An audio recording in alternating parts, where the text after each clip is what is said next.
Hola a todos. La clase de hoy vamos a repasar la interacción del corazón-pulmón, siguiendo con el hilo de la fisiología que estuvimos charlando en las últimas clases presenciales.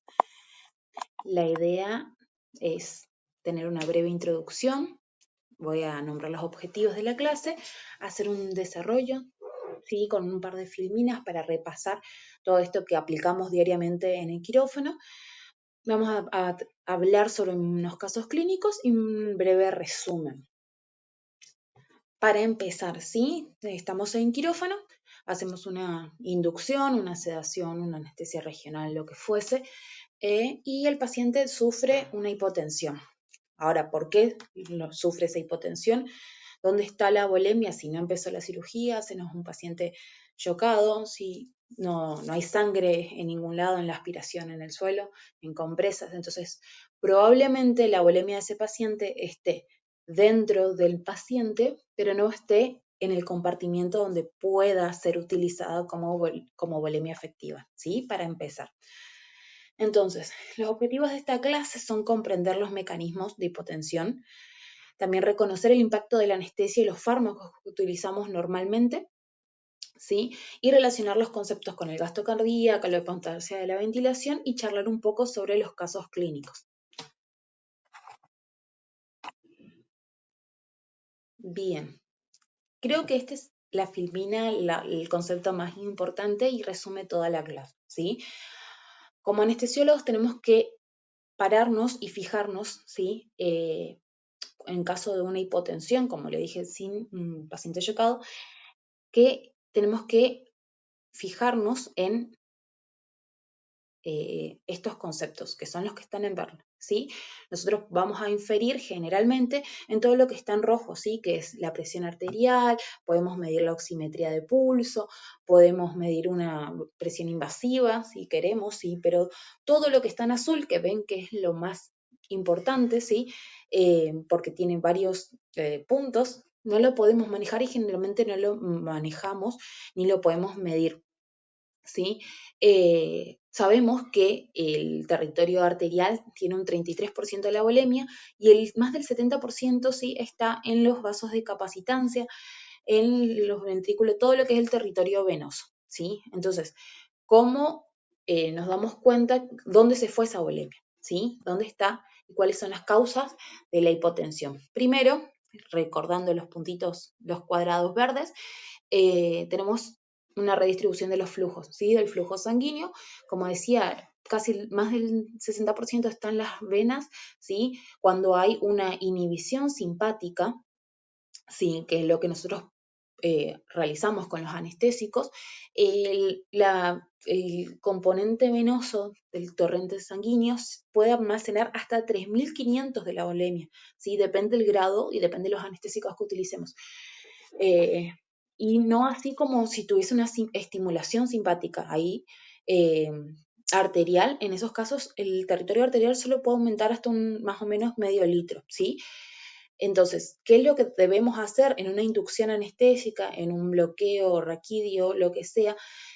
Ser cautos, ¿sí? Con la medicación que utilizamos y tener en cuenta también el washout o lavado catecholaminergico, que disminuye el retorno venoso, ¿sí? Se da alrededor de la media hora y sumado a la hipotensión y a la vasodilatación, ¿sí? Nos puede complicar el tema de mantener la presión arterial, ¿sí? En segundo lugar, ¿sí? La capacidad del ventrículo derecho. Como sabemos, ¿sí? En fisiología sabemos que el ventrículo derecho no está eh, anatómicamente preparado para manejar buenas presiones, ¿sí? El ventrículo derecho maneja volúmenes y el ventrículo izquierdo sí es el que termina después en la aorta ascendente, en todo, entonces maneja mejor las presiones.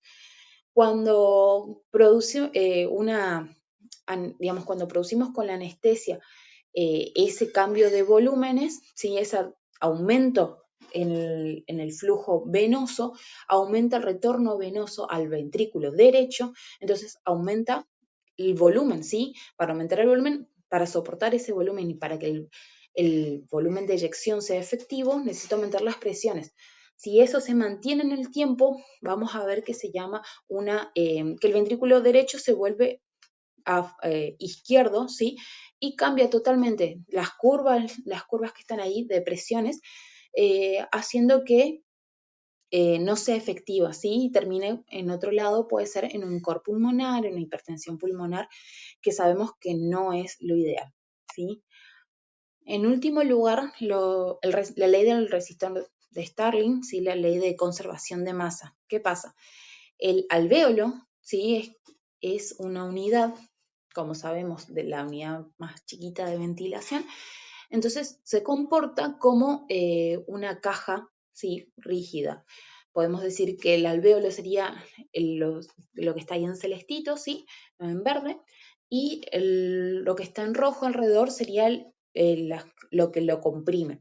Necesitamos que la presión transmural, ¿sí? No sea ni tienda a aumentar para que no colapse, ¿sí?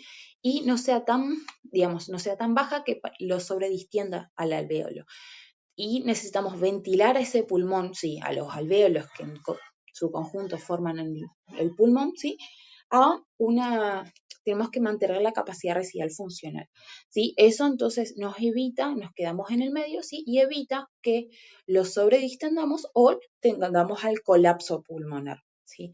Entonces, esos son los tres conceptos que tenemos que pensar cada vez que nos paramos frente a un paciente en la inducción o antes de la inducción o post-inducción, ¿sí? Y el paciente se hipotensa. Ahora, ¿sí? En caso, por ejemplo, que el paciente se hipotense. Bien, ¿por qué se hipotensó? ¿Sí? ¿Cuáles son los valores? ¿Cómo va a afectar en la saturación? ¿Qué intervenciones puedo realizar, ¿sí? Para mejorar eso y evitarlo, ¿sí? Porque como sabemos hay pacientes más frágiles que no van a tolerar una hipotensión. Hay pacientes que no toleran ni siquiera una hipotensión mínima, ¿sí? Ahora, por ejemplo, en caso de un recién nacido, ¿sí? Sabemos que el recién nacido apenas nace, ¿sí? Tiene que aumentar las presiones en la vía aérea para evitar el colapso, ¿sí? Pulmonar. Como ya sabemos, en la vía intrauterina está colapsado, sí, está lleno de líquido, y cuando nace el bebé y empieza a llorar, esas presiones tienen que totalmente cambiar, ¿sí? Ahora, ¿qué factores consideramos en esos pacientes que están recién nacidos, por ejemplo, para conectarnos a un ventilador mecánico? Otro caso es, por ejemplo, un paciente con un cor pulmonar agudo, ¿sí? Que desarrolla una marcada hipotensión, como estábamos hablando de pacientes frágiles, o pacientes con hipertensión pulmonar sin que llegue a ser un cor pulmonar, ¿sí? Que no nos pase nunca. ¿Cómo influye la redistribución de flujos? ¿Sí? ¿Qué drogas puedo hacer? ¿Sí? Está indicada la noradrenalina en esos casos, tengo que usar dopamina. Eso es otra clase, sí, de farmacología, pero en estos casos es necesario, lo que quiero que se lleven es que no es solamente hacer una inducción, que no es simplemente, no todos los pacientes son iguales, ¿sí? Y no todas, ¿sí? No todos para finalizar, no todos las hipotensiones, ¿sí? No todos los gastos, las caídas del gasto cardíaco se tratan con vasoconstricciones, con un aumento de la bulimia no es solamente hacerle mil de Ringer, ¿sí? O inotrópicos. ¿Sí? Necesitamos identificar cuáles son las causas reales. ¿Sí? Necesitamos contemplar los cambios en la ventilación mecánica, la espontánea a la mecánica, ¿sí? Todos sabemos que normalmente respiramos a presiones negativas y cuando lo conectamos a un ventilador o un respirador son presiones positivas, ¿sí? Prácticamente no hay falla del ventrículo derecho sin aumento de la poscarga, ¿sí? Entonces, si yo mantengo una buena poscarga, no voy a izquierdizar mi BD, mi ventrículo derecho, ¿sí? La ley de la conservación de masa, que es lo que estuve charlando recién. Y la meta de todo esto es ventilar al paciente, ¿sí? Con la capacidad residual funcional, ¿sí? Bueno, muchas gracias, nos estamos leyendo y les dejo más bibliografía para seguir ampliando.